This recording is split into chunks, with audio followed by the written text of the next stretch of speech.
So, unahin natin yung nega. Ito guys, babala ito sa negative, no? Babala ito na mag-ingat kayo sa paglalabas ng pera. Guard your money, guard your assets, bantayan nyo, protektahan nyo. Yung mga sa online, di ba yung mga uh, online transactions nyo, banking transactions, or yung mga email, ganyan, yung mga link, no? Ingatan nyo guys kasi baka manakaw yung mga pera nyo. And kahit hindi sa online guys, kahit yung mga transactions, physical, basta mag-ingat kayo pagdating sa pera. Mag-ingat.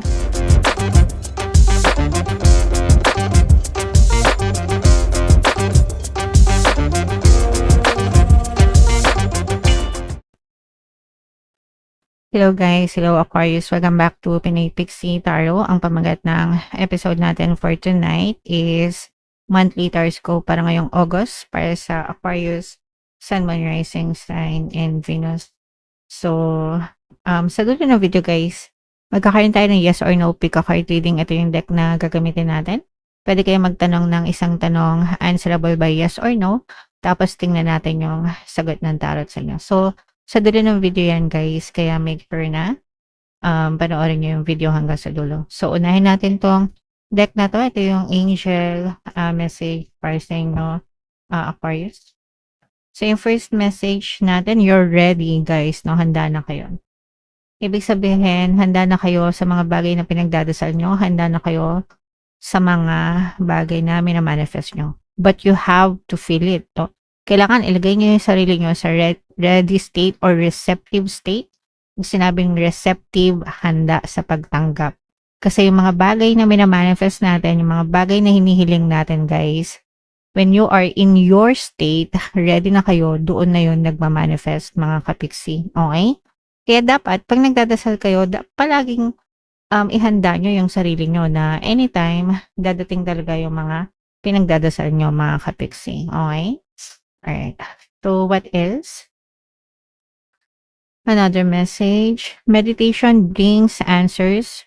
So, if naguguluhan kayo, nagugulumihanan kayo, may mga bagay na gumugulo sa isip nyo guys, no? Just try to meditate, mga kapiksi, and magdasal, mag-meditate, and listen to your intuition. Diyan sasagutin yung mga dasal nyo, magliliwanag yung mga isip nyo. Kapag nagme-meditate kayo guys, kumakalma kasi yung isipan nyo, okay? And kapag kalmado kayo, doon na mas nakakapag-isip kayo ng tama, mas pumapasok ang mga ideas because yun yung mga sagot na binibigay sa inyo ni universe sa pamamagitan ng isip nyo, okay? Alright, your thoughts are not your thoughts alone. They are galing from the universe as well, mga katiks. Alright? And trust, no? You have to have trust. You have to have faith, mga kapiksi. Trust the divine. Trust the process. Trust the universe. And you also have to trust yourself. Everything will always work out in your favor. Magiging favorable sa inyo ang lahat, guys. So, kailangan nyo magtiwala. Guys, huwag kayo masyadong maatat sa mga dinadasal nyo and sa mga minamanifest nyo. It will all happen very, very soon, Aquarius. Okay? Alright. Okay, so, yeah, so, eto naman ay sa love, guys. Tingnan naman natin yung mga emosyon na nakapaloob sa sitwasyon nyo. Mga kapigsi, pwedeng nararamdaman nyo, pwedeng nararamdaman nila, or pwedeng nararamdaman nyo parehas, guys. Okay? Alright, so yung first message natin, or yung first emotion dito, guys, disappointed. Ito, guys, nangyayari naman ito sa relationship kapag hindi nami-meet yung expectation, no? Nadi-disappoint kayo sa kanila kasi hindi nila nami-meet yung expectation nyo. And likewise, ganun din sila sa inyo. Ang tanong, siniset nyo ba yung mga expectations nyo? Diba? Dapat nag-uusap kayo na dapat ganito, dapat ganyan, para alam ng isa't isa kung ano yung makakapag-disappoint sa bawat isa. And maiwasan. Kasi baka mamaya nadi-disappoint kayo, pero hindi naman nila alam na ayaw nyo pala yun, diba? So, dapat ipaalam nyo, diba? Paano nila malalaman? Hindi naman sila manghuhula, guys, diba? So, does it make sense? And kayo, ganun din, dapat inaalam nyo din sa kanila kung ano yung expectations nila from you, mga kapiksi. Alright, and ito yung unsure, ibig sabihin nito guys, walang kasiguraduhan, doubtful, uncertain, confused, no? Sa nangyayari sa direction. It's either stay or go, 'di ba? Or leave or stay, ganyan. Yung pumapasok sa isipan nyo. So, it's either kayo yung unsure or sila yung unsure or pwedeng parehas kayo na unsure sa relationship nyo, Aquarius. And another message, guys. Excited. Ito naman kabaligtaran, mga kapiksi. So, ito pwede mag-resonate both. And then this one is excited naman. So, ito nasa masayang or positive na side ng relationship. So, malalaman nyo naman yan guys kung nandito kayo sa dalawang to or nandito. Kasi iba-iba kayo ng energy. So, iba-iba yung napipick up. But for some of you, eto, excited sa relationship. It's either excited ka, excited siya. So, yan yung mga kilig-kilig, no? Yan may mga butterflies in the stomach na tinatawag. Butterflies in the stomach na tinatawag. Kinikilig na excite pa sa relationship. Okay, so comment down below guys. If naka-resonate kayo dyan, hanapin natin yung energy ng Aquarius, mga kapiksi. Shuffle natin to guys. Habang pinashuffle ko to, panoorin nyo muna yung video natin regarding sa ating paano mag-manifest ng abundance video course. Kapiksi, sawa ka na ba sa mga struggles at hirap sa buhay mo? Masipag ka ba at masikap sa buhay ngunit hindi ka pa rin umaasenso? Ilang beses ka na bang nag-attempt mag-negosyo at mag-invest pero palagi ka pa rin nalulugi? Sa pagkakataon na ito ay maaaring may subconscious beliefs ka na nagiging balakid sa iyong pag-unlad at pagyaman. Introducing, paano mag-manifest ng abundance video course. Dito ay matututunan mong ma-overcome ang mga balakid mo para tuluyan ka ng umunlad, umasenso, sumagana, maging matagumpay, successful at maswerte sa iyong kabuhayan, pera, trabaho, negosyo sa lapi at kaperahan ng bonggang-bongga. Dali, mag-send na ng email sa pinoypixie@gmail.com at simulan na ang iyong pagyaman ngayon. Alright, so sa lahat ng gusto mag-avail ng course guys, naka-flash sa screen yung mga available courses dito sa ating channel. Sa mga interesado guys, mag-send lang kayo ng email sa pinoypixie@gmail.com. And sa mga hahanap ng pampaswerte guys, ito yung ating money shaker jar. Super effective nito guys, super liit lang pero super powerful. Ang dami ng sumakses dito guys at saka ito. So sa mga interesado guys, ito yung ating WhatsApp number. Chat ka lang ako dyan guys para swertehin na rin kayo mga kapiksi. So, wow, so super ganda mga kapiksi. This is both positive and negative. Aquarius kaya ay represent ng Queen of Swords. Yeah, so again, no, may positive, may negative. Yung negative na nakikita natin, mga kapitsi, is for some of you, parang na-stuck kayo sa mga burdens, responsibilities, obligation. Masyado kayong maraming obligasyon sa buhay nyo, mga kapitsi. So, pag sinabing obligasyon, yung mga responsibilidad nyo, yung mga karga-karga nyo sa buhay, guys, okay? But, hindi naman ito kumbaga sa gabal sa inyo, mga kapiksi, kasi for some of you, pwedeng may mga problema kayo or may mga bigat kayo na dinadala, pero pakiramdam ko hindi mabigat yan sa kalooban nyo, no? Parang hindi siya mabigat sa kalooban nyo, mga kapiksi, especially if you're doing it for your family, guys, okay?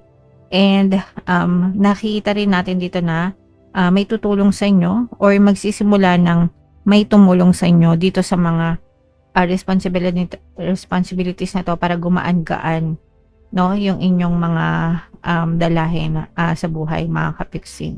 Okay?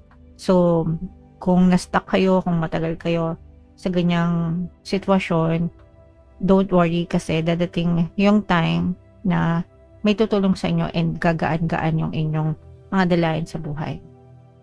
So, and this is abundance of money, guys, no? Pagdating sa kaperahan, actually guys, may mamamanifest kayo na bago. These are brand new beginnings, mga kapiksi, may mga bagong opportunity, may mga bagong journey, bagong simula para sa manifestation nyo, especially if you're manifesting for money, or money opportunities, guys. Kasi itong mga bagong simula na to, malaki or very stable yung pasok ng kaperahan nito for you guys, and maaring ito rin yung maging sagot dito sa mga burdens nyo or mabawas-bawasan, lalo na guys kung may mga utang. Magre-resonate ito mostly dito sa mga kapiksi natin na may mga utang, para magkakaroon kayo ng extra source of income, and yung mga kikitain nyo doon guys, unti-unti kayo makakabayad ng utang, and unti-unting gagaan yung inyong mga financial burdens, guys. Okay?